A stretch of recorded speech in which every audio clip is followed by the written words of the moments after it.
पूर्णिमा व्रत कथा। द्वापर युग में एक समय की बात है, यशोदा जी ने भगवान श्री कृष्ण से कहा, हे कृष्ण, तुम सारे संसार के उत्पन्न करता, पोषक तथा उसके संहार करता हो। आज कोई ऐसा व्रत मुझसे कहो जिसके करने से मृत्यु लोक में स्त्रियों को विधवा होने का भय न रहे तथा यह व्रत सभी मनुष्यों की मनोकामनाएं पूर्ण करने वाला हो।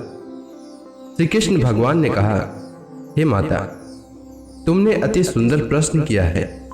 मैं तुमसे ऐसे ही व्रत को सविस्तार कहता हूँ। सौभाग्य की प्राप्ति के लिए स्त्रियों को 32 पूर्णमासियों का व्रत करना चाहिए। इस व्रत को करने से स्त्रियों को सौभाग्य संपत्ति मिलती है।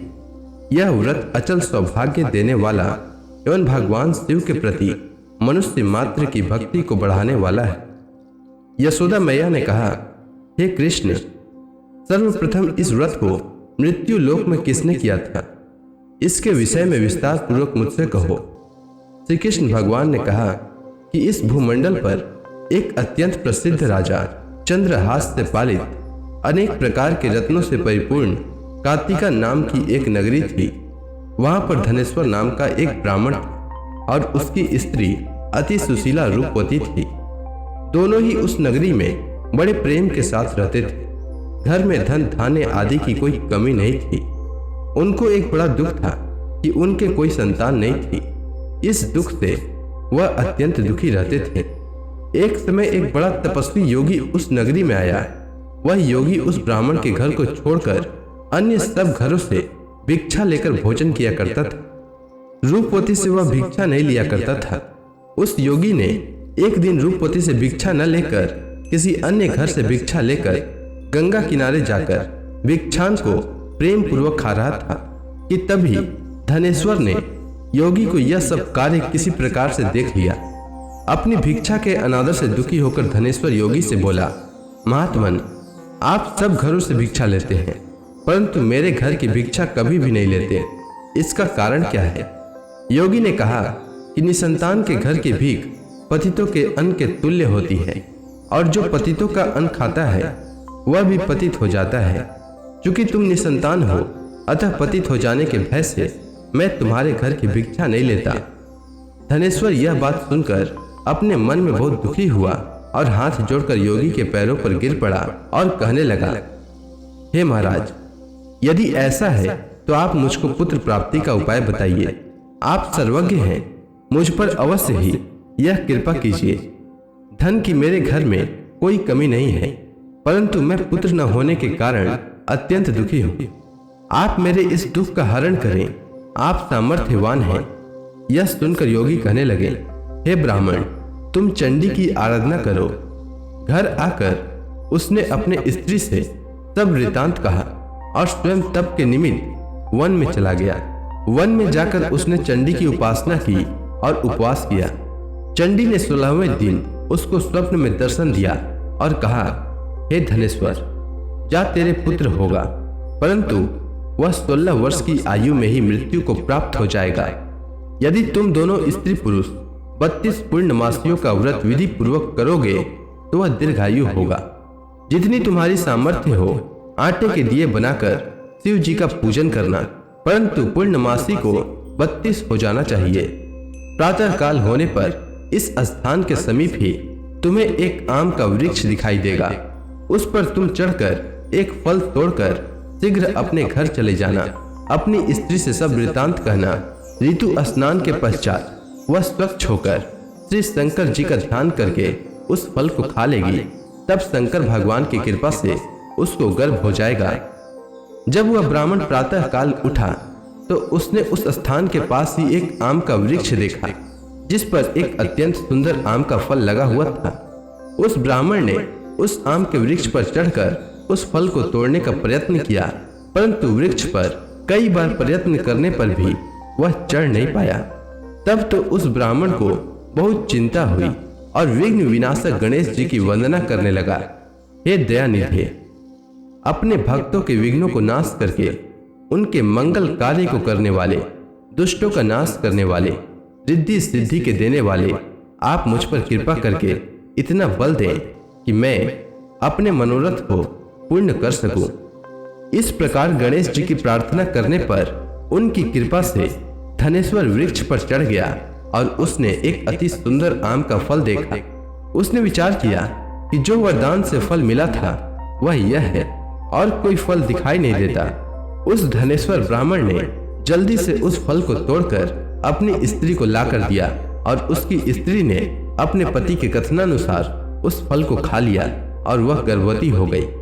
देवी जी की असीम कृपा से उसे एक अत्यंत सुंदर पुत्र उत्पन्न हुआ, जिसका नाम उन्होंने देवी दास रखा। माता पिता के हर्ष और शोक के साथ वह बालक शुक्ल पक्ष के चंद्रमा की भांति अपने पिता के घर में बढ़ने लगा। भवानी की कृपा से वह बालक बहुत सुंदर, सुशील और विद्या पढ़ने में बहुत ही निपुण हो गया। दुर्गा जी की आज्ञा अनुसार उसकी माता ने 32 पूर्णमासी का व्रत रखना प्रारंभ कर दिया था, जिससे उसका पुत्र बड़ी आयु वाला हो जाए। 16वां वर्ष लगते ही देवी दास के माता पिता को बड़ी चिंता हो गई कि कहीं उनके पुत्र की इस वर्ष मृत्यु न हो जाए। इसीलिए उन्होंने अपने मन में विचार किया कि यदि यह दुर्घटना उनके सामने हो गई तो वे कैसे सहन कर सकेंगे। इसलिए उन्होंने देवी दास के मामा को बुलाया और कहा कि हमारी इच्छा है कि देवी दास 1 वर्ष तक काशी में जाकर विद्या अध्ययन करे और उसको अकेला भी न छोड़ा जाए। इसीलिए साथ में तुम चले जाओ और 1 वर्ष के पश्चात इसको वापस लेकर लौटना। इसके बाद सब प्रबंध करके उसके माता पिता ने काशी जाने के लिए देवी दास को एक घोड़े पर बैठाकर उसके मामा को उसके साथ कर दिया। किंतु यह बात उसके मामा या किसी और से नहीं कही। धनेश्वर ने सपत्नी अपने पुत्र की मंगल कामना तथा दीर्घ आयु के लिए भगवती दुर्गा की आराधना और पूर्णमासियों का व्रत करना आरंभ कर दिया। इस प्रकार बराबर 32 पूर्णमासी का व्रत पूरा किया। कुछ समय पश्चात एक दिन वह दोनों मामा और भांजा मार्ग में रात्रि बिताने के लिए किसी ग्राम में ठहरे हुए थे। उस दिन उस गांव में एक ब्राह्मण की अत्यंत सुंदरी, सुशीला, विदुषी और गुणवती कन्या का विवाह होने वाला था। जिस धर्मशाला के अंदर वर और उसकी बारात ठहरी हुई थी, उसी धर्मशाला में देवीदास और उसके मामा भी ठहरे हुए थे। संयोगवश कन्या को तेल आदि चढ़ाकर मंडप आदि का कृत्य किया गया तो लग्न के समय वर को धनुर्वात हो गया। वर के पिता ने अपने कुटुंबियों से परामर्श करके निश्चय किया कि यह देवीदास मेरे पुत्र जैसा ही सुंदर है, मैं इसके साथ ही लग्न करा दूं और बाद में विवाह के अन्य कार्य मेरे लड़के के साथ हो जाएंगे। ऐसा सोचकर देवीदास के मामा से जाकर बोला कि तुम थोड़ी देर के लिए अपने भांजे को हमें दे दो, जिससे विवाह के लग्न का सब कृत्य सुचारू रूप से हो जाए। तब उसका मामा कहने लगा कि जो कुछ भी मधु पर्क आदि कन्यादान के समय वर को मिले वह सब हमें दे दिया जाए, तो मेरा भांजा इस बारात का दूल्हा बन जाएगा। यह बात वर के पिता ने स्वीकार कर लेने पर उसने अपना भांजा वर बनने को भेज दिया और उसके साथ सब विवाह कार्य रात्रि में विधि पूर्वक संपन्न हो गया। पत्नी के साथ वह भोजन न कर सका और अपने मन में सोचने लगा कि न जाने यह कैसी स्त्री होगी। वह एकांत में इसी सोच में गर्म निश्वास छोड़ने लगा तथा उसकी आंखों में आंसू भी आ गए। तब वधू ने पूछा कि क्या बात है, आप इतने उदासीन व दुखी क्यों हो रहे हैं। तब उसने सब बातें जो वर के पिता व उसके मामा में हुई थी उसको बतला दी। तब कन्या कहने लगी, यह ब्रह्म विवाह के विपरीत हो कैसे सकता है। देव, ब्राह्मण और अग्नि के सामने मैंने आपको ही अपना पति बनाया है, इसलिए आप ही मेरे पति हैं। मैं आपकी ही पत्नी रहूंगी, किसी अन्य की कदापि नहीं। तब देवीदास ने कहा, ऐसा मत करिए, क्योंकि मेरी आयु बहुत थोड़ी है। मेरे पश्चात आपकी क्या गति होगी, इन बातों को अच्छी तरह विचार लो। परंतु वह दृढ़ विचार वाली थी। बोली कि जो आपकी गति होगी वही मेरी गति होगी। हे स्वामी, आप उठिए और भोजन करिए, आप निश्चय ही भूखे होंगे। इसके बाद देवीदास और उसकी पत्नी दोनों ने भोजन किया तथा शेष रात्रि वे सोते रहे। प्रातःकाल देवीदास ने अपनी पत्नी को 3 नगों से जड़ी हुई एक अंगूठी दी, एक रुमाल दिया और बोला, हे प्रिय, इसे लो और संकेत समझकर स्थिर चित्त हो जाओ। मेरा मरण और जीवन जानने के लिए एक पुष्प वाटिका बना लो, उसमें सुगंधी वाली एक 9 मल्लिका लगा दो। उसको प्रतिदिन जल से सींचा करो और आनंद के साथ खेलो कूदो तथा उत्सव मनाओ। जिस समय और जिस दिन मेरा प्राण अंत होगा, ये फूल सूख जाएंगे, और जब ये फिर हरे हो जाएं, तो जान लेना कि मैं जीवित हूँ। यह बात निश्चय करके समझ लेना, इसमें कोई संशय नहीं है। यह समझाकर वह चला गया।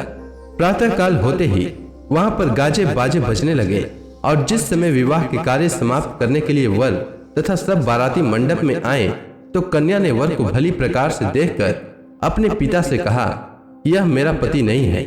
मेरा पति वही है जिसके साथ रात्रि में मेरा पानी ग्रहण हुआ था। इसके साथ मेरा विवाह नहीं हुआ है। यदि यह वही है तो बताए कि मैंने इसको क्या दिया। मधुपर्क और कन्यादान के समय जो मैंने भूषण आदि दिए थे, उन्हें दिखाए, तथा रात में मैंने क्या गुप्त बातें कही थी, वह सब सुनाए। पिता ने उसके कथनानुसार वर को बुलवाया। कन्या की यह सब बातें सुनकर वह कहने लगा कि मैं कुछ नहीं जानता।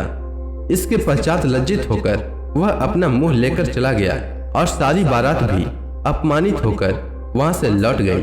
भगवान श्री कृष्ण बोले, हे माता, इस प्रकार देवीदास काशी विद्या अध्ययन के लिए चला गया। जब कुछ समय बीत गया तो काल से प्रेरित होकर एक सर्प रात्रि के समय उसको डसने के लिए वहां पर आया। उस विषधर के प्रभाव से उसके शयन का स्थान चारों ओर से विष की ज्वाला से विषैला हो गया, परंतु व्रत राज के प्रभाव से उसको काटने न पाया, क्योंकि पहले ही उसकी माता ने 32 पूर्णिमा का व्रत कर रखा था। इसके बाद मध्याह्न के समय स्वयं काल वहां पर आया और उसके शरीर से उसके प्राणों को निकालने का प्रयत्न करने लगा, जिससे वह मूर्छित होकर पृथ्वी पर गिर पड़ा। भगवान की कृपा से उसी समय पार्वती जी के साथ श्री शंकर जी वहां पर आ गए। उसको मूर्छित दशा में देखकर पार्वती जी ने भगवान शंकर से प्रार्थना की कि हे महाराज, इस बालक की माता ने पहले 32 पूर्णिमा का व्रत किया था, जिसके प्रभाव से हे भगवान आप इसको प्राण दान दें। भवानी के कहने पर भक्त वत्सल भगवान श्री शिव जी ने उसको प्राण दान दे दिया। इस व्रत के प्रभाव से काल को भी पीछे हटना पड़ा और देवी दास स्वस्थ होकर बैठ गया। उधर उसकी स्त्री उसके काल की प्रतीक्षा किया करती थी। जब उसने देखा कि उस पुष्प वाटिका में पत्र पुष्प कुछ भी नहीं रहे, तो उसको अत्यंत आश्चर्य हुआ, और जब वह वैसे ही हरी भरी हो गई तो वह जान गई कि वह जीवित हो गए। यह देखकर वह बहुत प्रसन्न मन से अपने पिता से कहने लगी कि पिताजी, मेरे पति जीवित हैं, आप उनको ढूंढिए। जब 16वां वर्ष व्यतीत हो गया तो देवी दास भी अपने मामा के साथ काशी से चल दिया। इधर उसके ससुर उसको ढूंढने के लिए अपने घर से जाने वाले ही थे कि वह दोनों मामा भांजा वहां पर आ गए। उसको आया देखकर उसका ससुर बड़ी प्रसन्नता के साथ अपने घर में ले गया। उस समय नगर के निवासी भी वहां इकट्ठे हो गए और सबने निश्चय किया कि अवश्य ही इसी बालक के साथ इस कन्या का विवाह हुआ था। उस बालक को जब कन्या ने देखा तो पहचान लिया और कहा कि यह तो वही है जो संकेत करके गया था। तदुपरांत सभी कहने लगे कि भला हुआ जो यह आ गया, और सब नगरवासियों ने आनंद मनाया। कुछ दिन बाद देवीदास अपनी पत्नी और मामा के साथ अपने ससुर के घर से बहुत सा उपहार आदि लेकर अपने घर के लिए प्रस्थान किया। जब वह अपने गांव के निकट आ गया तो कई लोगों ने उसको देखकर उसके माता पिता को पहले ही जाकर खबर दे दी कि तुम्हारा पुत्र देवीदास अपनी पत्नी और मामा के सहित आ रहा है। ऐसा समाचार सुनकर पहले तो उन्हें विश्वास ही नहीं हुआ, किंतु जब और लोगों ने भी आकर उनकी बात का समर्थन किया तो उनको बड़ा आश्चर्य हुआ। लेकिन थोड़ी देर में देवीदास ने आकर अपने माता पिता के चरणों में अपना सिर रखकर प्रणाम किया, और उसकी पत्नी ने अपने सास ससुर के चरणों को स्पर्श किया तो माता पिता ने अपने पुत्र और पुत्र वधू को अपने हृदय से लगा लिया, और दोनों की आंखों में प्रेम आंसू बह चले। अपने पुत्र और पुत्र वधू के आने की खुशी में धनेश्वर ने बड़ा भारी उत्सव किया और ब्राह्मणों को भी बहुत सी दान दक्षिणा देकर प्रसन्न किया। श्री कृष्ण जी कहने लगे कि इस प्रकार धनेश्वर 32 पूर्णिमाओं के व्रत के प्रभाव से पुत्रवान हो गया। जो भी स्त्रियां इस व्रत को करती हैं वे जन्म जन्मांतर में वैधव्य का दुख नहीं भोगती और सदैव सौभाग्यवती रहती है। यह मेरा वचन है। इसमें कोई संदेह नहीं मानना। यह व्रत पुत्र पौत्रों को देने वाला तथा संपूर्ण मनोकामनाओं को पूर्ण करने वाला है। 32 पूर्णिमाओं के व्रत करने से व्रती की सब इच्छाएं भगवान शिव जी की कृपा से पूर्ण हो जाती है, इसमें कोई भी संदेह नहीं है। तो इसी के साथ पूर्णिमा व्रत कथा पूर्ण होती है। तो प्रेम से बोली भगवान विष्णु की जय, श्री कृष्ण भगवान की जय, लक्ष्मी माता की जय, तुलसी माता की जय, समस्त देवी देवताओं की जय।